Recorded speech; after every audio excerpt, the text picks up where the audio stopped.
back to my YouTube channel and my dear learner. Today again I am with you with another drawn article.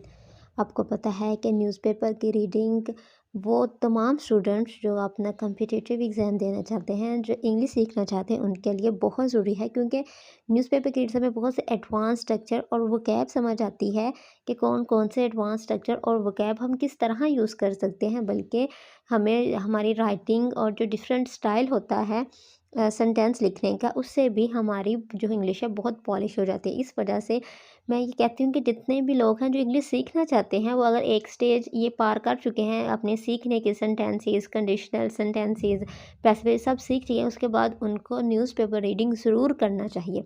ठीक है जी। तो मेरा मकसद सिर्फ newspaper reading पढ़ना नहीं है, बल्कि आपको प्रैक्टिस भी करवाना है और आपको बताना है हम किस तरह आर्टिकल और इस तरह के सेंटेंसेस लिख सकते हैं। ठीक है जी। मैं न्यूज़पेपर ये आर्टिकल आपके सामने पढ़ती हूँ, साथ आपको एक्सप्लेन भी करती हूँ। चलिए जी, हम स्टार्ट करते हैं आज का अपना आर्टिकल। आज का जो हमारा आर्टिकल है जी, वो है related to cricket, Babar Azam captaincy. ठीक है जी। ये आर्टिकल है the caveat of captaincy U turn. Caveat का क्या मतलब है भाई? कैविएट का मतलब होता है कि वो जो वार्निंग होती है। ठीक है जी। हम किसी को जो वार्निंग देते हैं ना कि भाई तुमने ये करना है। ठीक है, किसी शख्स को एक वार्निंग दी कि तुमने ये काम करना है, वो अच्छी है या बुरी है वार्निंग, उससे कोई मतलब नहीं। जब हम किसी को वार्निंग कहते हैं ना, द कैविएट का मतलब होता है warning. The caveat of captaincy कहते हैं जो कैप्टेंसी की वार्निंग है उस पर यू टर्न आ गया है जी। ठीक है जी। ये इसकी हेडिंग है और हेडिंग आपको पता है प्रेजेंट डेफिनेट वो होती है और बहुत टूटे फूटे वर्ड्स में होती है। जब इसलिए तो उन्होंने बहुत एक मसाला रखा होता है कि अपनी ये हेडिंग में, ताकि लोग पढ़ें आर्टिकल किस लिखा गया होता है। आई थिंक आर्टिकल पढ़ना ही सबसे बेहतरीन है इंग्लिश को समझने सीखने के लिए। चलिए ये आर्टिकल हम आज अपना स्टार्ट करते हैं। While Babar Azam is all but set to return as Pakistan captain. While जबकि बाबर आजम इज़ है all but set, all set का मतलब तैयार to return as Pakistan captain, Pakistan के कैप्टन जी। अब ये देखिए यहाँ वाइल लगा के, ये क्या है? वाइल क्या है? एक कंजंक्शन है, एक प्रपोजिशन है। उसके बाद हमेशा क्या आता है? प्रपोजिशन के बाद नाउन आता है। तो बाबर आजम क्या है? नाउन है। प्रपोजिशन और नाउन, नाउन के बाद क्या आ गया? वर्ब। ठीक है। So from here to here, like while Babar Azam is a prepositional phrase and it is working here as a subject. Okay, so ये subject हो गया, while Babar Azam ये हमारा पास subject हो गया और इस हमारे पास क्या आ गया है? verb। ये हो गया subject, ये हो गया verb। जब हम verb से कहते हैं ना what, कि क्या है? बाबर आजम है भाई, क्या है? ऑल बट सेट, बल्कि बिल्कुल तैयार है। ये हमारा क्या हो गया? ऑब्जेक्ट। भाई उस वर्ब ने हमें आंसर दिया है कि वो क्या है? बाबर आजम तैयार है। अगर टू जो है ना वो एक्सप्लेन कर रहा है भाई किस चीज़ के लिए तैयार। टू एक प्रपोजिशन है जो कि एक्सप्लेन करता है पर्पस को।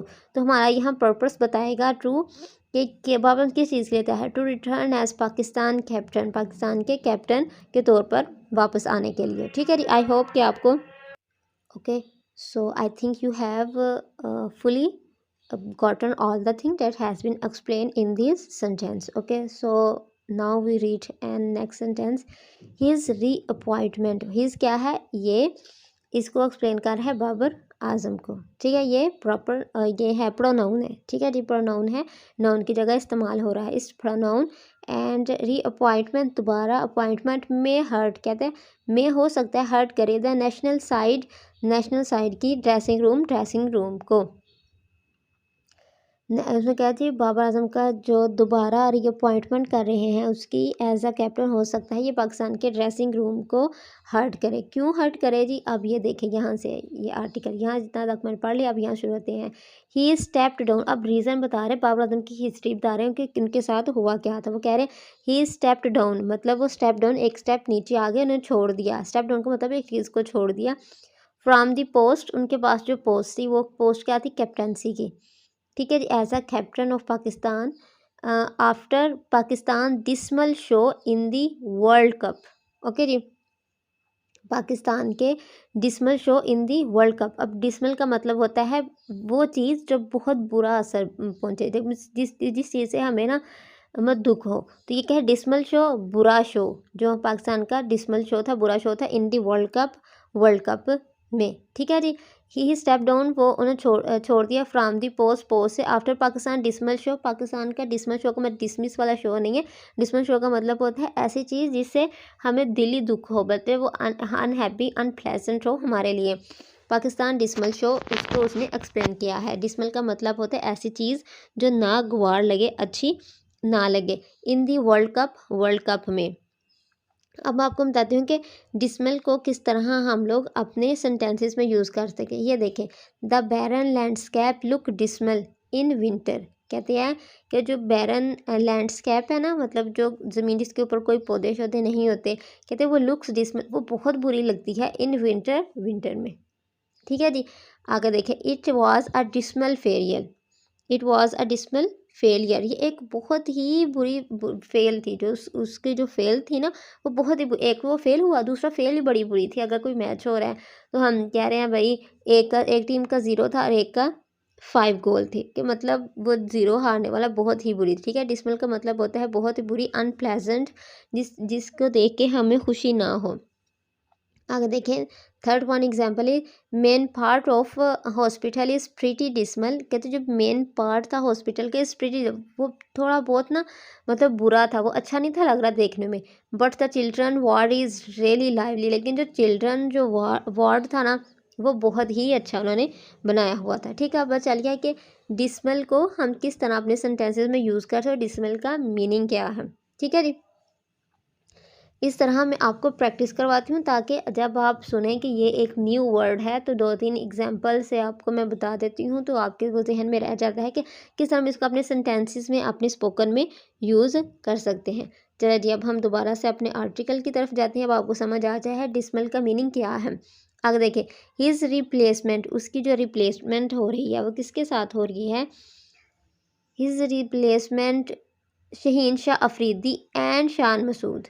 इसकी रिप्लेसमेंट पे जब इसको जो कप्तानी से हटाया गया था, तब इसकी रिप्लेसमेंट किसके साथ, शहीन शाह अफरीदी और शान मसूद के साथ रिप्लेसमेंट हुई थी।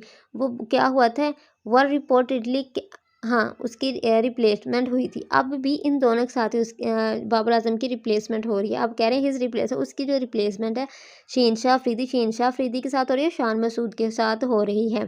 ठीक है जी। अब वो कह रहे हैं वर, इन दोनों के लिए आया है वर। ठीक है जी।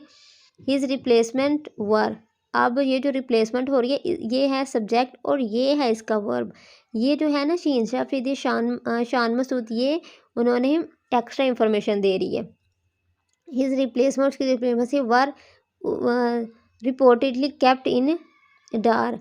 हिज रिप्लेसमेंट, उसकी रिप्लेसमेंट को शहीन शाह अफरीदी शान मसूद दोनों के लिए आ गया है वर, उनसे रिपोर्टेडली जो अतलात के मुताबिक है केप्ट रखी गई थी, इन डार्क मतलब पोशीदा, इन डार्क खुफिया पोशीदा रखी गई थी, by the national selection committee about this decision. किसके ज़रिए से डार्क में रखी गई थी, बाय लगा के जब हम कहते हैं ना कि ये चीज़ by Ali, by Rashid, by Pakistan cricket team, तो मतलब होता है इसके ज़रिए से। By national selection committee about this decision, national committee की तरफ से अबाउट दिस, इस डिसीजन के मतलब। ठीक है जी। आई होप कि आज का आर्टिकल आपको समझ भी आया होगा और आपको पसंद भी आया होगा। Please subscribe and like my channel. Thank you for watching.